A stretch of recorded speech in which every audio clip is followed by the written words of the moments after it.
Newspack channel kwali wabale kubanti nate ojja kumideko mangi genkuletedde olunaku olwaleero njagala okwebaza olw'okusalawo n'ogamba nti nina kubeera ku Newspack channel okitegeera n'omukwano tutandise ne Chosen Becky ffe tugatandikirawo ebya Chosen Becky tebinaggwa bavuddeyo ne babeera nga bamusabula nsonga kyemusabuzisizza munanga akatambi ke yalabikiddemu ng'ali ku mukolo ogumu bwe bamubuuziza ku nsonga ze munange ne dictator n'akakasa nti ebiri mu luyimba bituufu mbu bamusakatanga emiggo simanya bamutegese omukolo ne batajja kale nno munnange kinono kye kireetedde oba kye kinyiziza abamu ne babeera ng'ate bamusabula akosa n'okumutabukira akatambi ke kano ennyimba zogenda ziteeka ku stanti Spice Diana ayimba n'ennyimba ntaseera mu stanti zitambula buyangu yisango yena atajja ajjewa atalina nnyumba temulina nnyumba agenda kwanjulira mu lujja yalaba familia mwe nga muli banaku yabaliisa abanywesa mama tata n'omwana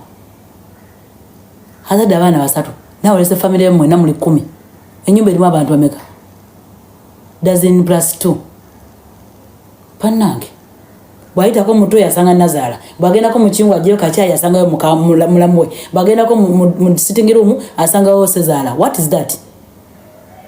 Are you stupidness? Yalwanawo okuzalamu abaana bonna ye mwegattanga mutya aba ataddeyo akasooka nga bakonkona we musajja w'amaanyi nnyo toddamu nakumumanyiira alien skin bino njagala bigamba ng'omuntu akwagala era ng'omuntu akukkiririzaamu bw'otakyusa bulamu bwo bw'otedistansinga na bintu bya kizikiza ogenda kumaliriza nga Baby Deo oba Asani Ndugga nkubuulira teriyo kisekaaliya z'abayimbi teriyo kisebayimbi nga kutabiikiriza mukisa gwa Katonda na lubaale amayembe tunuulira abaze bakwate ekkubo ly'olimu Katonda yakuwa omukisa yakujja mu ghetto simanyi kikyononooza mu lubaale n'amayembe tunuulira okuva lwe watandika okutabiikiriza omukisa gwa Katonda ne lubaale gy'otuuse wano wajja mu nkuuka wawerekerwa basamize n'emiti gya tunuulira okuva ku olwo obulamu bwo wajje bulaga alien skin Katonda yakuwa omukisa tewasooka mu ssabo Katonda ye yakumanyanga buli omu yenna tannakutegeera bajjajja abeefuula abakuwa amaanyi olwaleero n'abakulogera music industry baaliridda wanga okyali mu ghetto My brother njagala oddemu y'oku drawing board teri yatembeese sitaani nzikiriza eddogo likola lirina be likoledde nzikiriza eddogo gyeriri naye okutembeeta sitaani okuloga emisana ttuku Katonda yakikolemera mbabuulira teri yakikoze n'amaliriza bulungi njagala obuuze ku Asani Ndugga njagala obuuze ku Baby Deo oyinza okuba tobamanyi naye buuza ku history waabwe ne bye baakolanga Baby Deo yajjanga ne kuno ku live bw'atulaga emisango gye n'amayembe na biki yamaliriza ati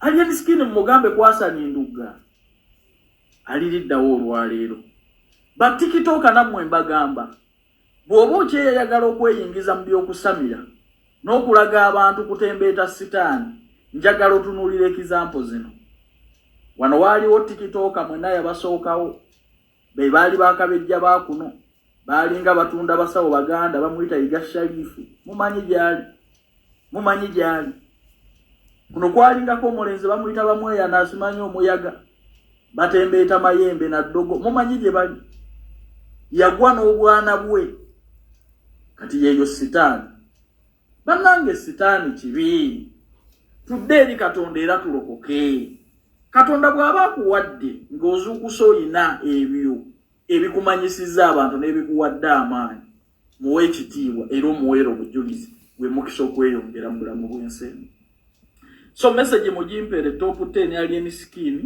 mwagala nnyo siyinza kukkiriza kabi kumutuukako eryo ekkubo lye yakwata fu agenda kumaliriza bubi ebyo bye byange Calvin Kayanja Subscribe nga like nga atereka obaka bwawo mu comment section. Tugenzeke wa full figure munanga avuddeyo n'atabukira Balamu era ng'ensonga ezimutawula zeza Alien Skin kosa ne Palaso. Agambye nti nno abakulu tebalaze bwenkanya Palaso mbu ye bamulesa abeere ng'ayimba ne ku bivulu ate Alien Skin ne babeera ng'ate tebamuleka akuba nti nno akola byayagala. Kkiriza tubeere nga tukuwa akatambi kano. Yesterday naye Palaso ng'ali ku stage ayimba. Alien Skin tayimba. Mwagaba mwabulookinga abantu abo bonna. Balamu musajja gobera musajja mukulu. Omanye pain Alien Skin gyayitamu. Ekintu kye mwalina okukola kyali kimu. Kukwata Palaso kumusiba ne mwanisi ennaku bbiri. Naye nakati ayimbe ate avuma munne. Nga munne mwamugana. Bannaye bonyigiza nnyindo gyeto omusaayi. Singa Alien Skin yakwata majambi yago n'alumba Palaso. Singa Alien Skin ali ludawa. Alien Skin we yagenda ensambya abana be bagenda nayo be bakuba abantu. Mwamusiba. Nakiza nasibibwa. Lwaki ono yamulumba n'amajambiya temumukwata kumusiba mutegeeza ki? Atanko Balamu buli kimu okimanyi. Era nze nali mu office ne Palaso naawe nakugamba ekyokola. Ne Agai piji namugamba ekyokola kiri kimu. Temusala kujjako bantu busungu. Ate still ayimba ate avuma Alien Skin. Buchanga ayimba yayimba kuvuma Alien Skin. Alien Skin mu industry amazemo myaka 2. Ayimba kuvuma Alien Skin. Ye gwafunyako vibe gwafunyako erinnya gwakolako kalampane. Mu Uganda mulimu agana n'ebyana. President Museveni mu Uganda mukoze kyamanyi nnyo kunyiza abantu ababadde babagala mu baba basemberedde. Nobatekako obulumi obwekizi. Mukoze kyamanyi nnyo okupromotinga abana ba Nupu abavuma abantu. Lwansonga Palaso yeraga nti wa NR wa Nupu nenga wa NRM. Era kimuvumya abantu kamiliyoni famileze na NRM. Na yense eno mugiraba. Mujja kusanga eddambo ly'omuntu yenna wakujogereza abantu.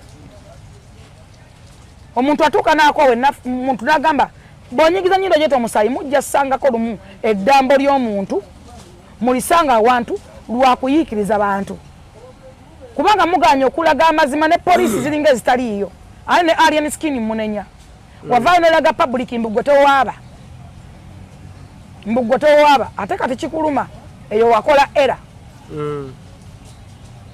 Lwaki kikuluma nga tewagamba towaaba? Omuntu wawaabire nawe bakuwawaabira. Emisango girekeyo. Emmotoka za Alien Skin za bbeeyi. Bano bamulinako ennuku kubanga bayimbidde emyaka tabasobola kuvuga Ford. Kankujukiza okuba nti no subscribinga o likinga kw'ossa n'okulekawo obubaka bwawo mu comment section. Lili Paza avuddeyo n'atabukira aba Nupu kw'ossa n'ab'opposition agambye nti temugenda kumufuga. Ye yajja mu kuyimba ng'anoonya ssente okitegeera kaakati buli wamu ajja kubeera ng'ayimbawo. Ekireese nno obuzibu kwe kuba nti no yalabikiddeko ku kivulo ekimu ekyabadde kya NRM munnange ng'ayimba kaakati bino nno bye bitabudde Lili Paza agambye temugenda kumufuga. Lwaki muba mufuga Lili Pazo? Agambye nti buli wamu ajja kuyimba bo. Aba Nupu we bamuyita ajja kuyimba. Aba NRM we bamuyita ajja kuyimba. Jema we muyita ajja kuyimba. Eya munnange Mpuuga we muyita ajja kuyimba. Kale no bwati bwavuddeyo ate n'abeera ng'agamba katubeere nga tukuwa obutambi buno. Hajati Namyalo webale kumpa ku mulimo mami. Era nnyongera emirimu nkola. Dipi mumpe emirimu, Jema mumpe emirimu, Sipi mumpe emirimu, Piero yu mumpe emirimu. Nkwata obudde bakama bange ndi musanyusa mulungi ku stage mumpe emirimu nkole. Hajati Namyalo webale kumpa ku mulimo kano mukansaliremu mukaweereza Hajati Namyalo mumugambe mama nsiimye nnyo nsiimidde ddala. Webale kumpa ku mulimo olwalere mubende n'ennyimba bali banzikatira balwana nnyo ng'omwaka gugwako ne bagamba tukuweze balaba engeri gye banneetooloola okunzija ku Nobu. Oyo gwe walonda basooka kumuwa 2 ez'ekibi oba ozeerabidde ne bamala buli mwezi bulinga 3 obw'ekibi. Twagala omubaka wo akugamba nti ayagala nnyo enkyukakyuka gwe walonda akolere bulungi bwansi nga bajjajjaffe bwe baalimanga enguudo ku bwereere eŋŋoma zikeere nga zivuge engoma zikerenga zivuge wanonga ku CPS bayitawo batya ku City Square omubaka ababaka lero tugenda kulima oluguudo lwe Nakaseke tutu engoma evuge omubaka wamwe atukulembere mu gwe twalonda tugende tulima oluguudo engoma lero zigenda kuvuga ekyotera tugende tulime nga tasasulwa olaba obona ddayo kulaba yadde ayambala obusuuti yadde obukooti. Okyali ku Newspark channel katubere nga tetugendako ewa Alpha no mutabani wa Bebe Cool twegateko tubere nga tumuyoza olwokuba nti no munanga ate yasayinize business endala kakati timu gy'abadde asambira yagivuddemu agenda kubeera nga asambira NEC ku mutimbagano okitegeera bwe batu bagambye nti agenda kubeera nga asambira NEC ab'emipiira musobola okuba nga mutunyonyola naye kyenjagadde okujjayo nti tubeere nga ate tumuyozayoza nga tukyali ewa Alpha nina ensonga ennumiza omutwe ensonga ennuma ensonga emazeeko emirembe oba mukigenderedde nti omwana wa Bebe Cool munange avumiddwa nnyo ku mutimbagano simanya nsonga z'amaaso bamuvumye nnyo ku mutimbagano naye omwana y'omutavangayo kuba nti no alumba omuntu yenna omwana asamba mupiira gwe omwana akola bibye yes tata wayinza okuba nga ye ayina ensobi oba nga waliwo abatamwagala naye ate bambi omwana tumugye mu ntalo za taata okitegera weteeke mu bigere by'omwana ono nga gwe ali mu kuyita mu comment section nga bali mu kuvuma amaaso bali mu kulangira bali mu kugamba biki nenga ne bebakulangira munnange tebyali mu busobozi bwo okitegera sigwe wasalawo obeere nga ate owunzika bwotyo kale bannange abakikola nsaba busabi bambi tubeere ng'omwana ono tumujja mu ntalo za taata we okitegeera omwana tavangayo kuba nti naate alumba omuntu yenna kkiriza tubeere nga ate tweyongerayo naye ngene Newspark channel oba tonnaba kuba nti no subscribinga kikole ate loleko n'obubaka bwawo mu comment section nga sinaku amawulire malala akkiriza mbuzeeko ku mikwano gyaffe bano Wamanga njagala okubuuzaako ku Kiwanuka Yusuf twagala okubuuzaako kwa DJ 1991 Nankuke Esther Digo mu Dubai tukutumiddeko twagala okubuuzaako ku Olivia twagala okubuuzaako ku Margaret Nareiso ate era twagala okubuuzaako ku Doreen Mokisa awalala nno tugenda kubeera nga tubabuuzaako maaso awo ekiri mu nuupu munnange kitokota si kisaanikire ate mulowooza Honorable Kayemba Solo tebavuddeyo ne bamutabukira mbu munnange ono ayina enkwe Honorable Kayemba ayina enkwe jjukira ono ye manager wa Rema ate era yaliko manager wa Chris Evans ne babeera nga baawukana kakati no munnange bavuddeyo ne bamulangira era ne bamugamba nti Kayemba lekeraawo enkwe Kayemba abadde mu ndongo eno nga ye muntu asinga okukyankalanya endongo eno naye nga mumusiriikirira is one of yasinga empisa embi mu ndongo tumukuwadde Kayemba yayawukana ne Evans n'ayawukana ne Lutalo era okwawukana kwa Kenzo ne Rema oyo musajja yakulimu akasajja ne kamukubamu n'oluyimba Kayemba nantabuulirirwa ebizibu gundi byalimu oyani musajja waffe gwe bayita gundi mayinja ebyobufuzi ebyokumubega wagamba Bobi Wine bino wakola ki abirimu Hirudamani ebizibu byalimu oyo musajja abirimu ne Rema bamufuula omubi olumu nenga yo Kayemba yakola ki yabirimu Kayemba si yamujje wa Bebe Cool Kayemba abirimu Kayemba zo kyankalanya endongo eno ngense kusirikirira wefumba n'okola bwoti n'ogenda ng'agenda adduke wasegu yadduka kasuku adduka wa akola obuvuyo mu ndongo eno ne musirikirira Kayemba oyo manager wa Rema manyi nabadde mbukinze Rema n'aleeta akavuyovuyo keranga bw'atera okuleeta n'asirika ekirundi Bobi Wine yamubuukamu amumanyi agende wa speaker nga amaze okumulikodinga amaloboozi agenda mbega wa gundi mbega wa speaker ndoza abega Bobi Wine kati yamubuukamu naye ekirungi endongo egenda emwetegereza Kayemba era ebyo byonna byakola mu ndongo akavuyo ako kaveemu omanyi abantu aboogera nga Saimo bw'oyogedde seera nnyo okwagala bakomako omuleka n'ayogera lwaki abantu bali presentinga akoze akavuyo kangi naye nga musirika essaawa eno Saimo obyogedde oyinza okulaba enkeera nga waliwo abatandise okukuwedde era bate bankubira misa kitonkubira seeguya tonkubira Kayemba akoze obuvuyo bulungi mu ndongo Kayemba. Era ekirungi Bobi Wine twakwogera emirundi mingi ku Kayemba oyo. Ebizibu gundi byalina. Ebizibu Hirudamani byalina. Ebizibu Ronald Mayinja byalina. Byonna biva kuyo. Biri ali mu enkwe. Evanizo yogera naye. Lutalo yogera naye. Remo oyo yomukwafude Remo wempisembi. Kayemba. Kayemba tumukulekedde si kumundekera mugamba tereze ndongo nungi ebimu tubiwulidde gusooka yogera amazima nate wo musaka yembo mulanga musaka bwato bwali bwe yefula bwatu naseka na labaino wagaba obugalo obubuza akuwako buno bukka era ngakya mutwa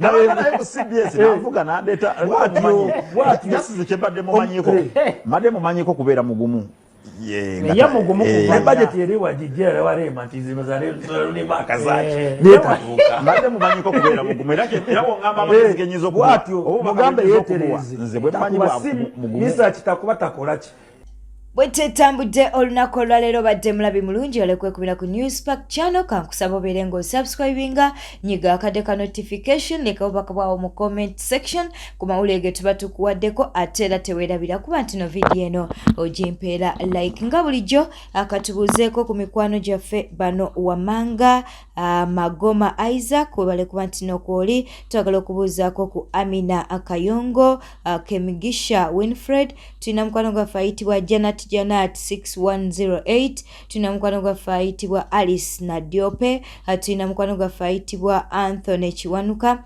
ate era ne tubeera ne mukwano gwaffe ayitibwa Agaba June bwe tutyo nate ne tusembyayo Wafuyo Mary kale no bwe tetambudde obadde mulabi mulungi wale akuba nti noweekumidde ku Newspark channel beera bulungi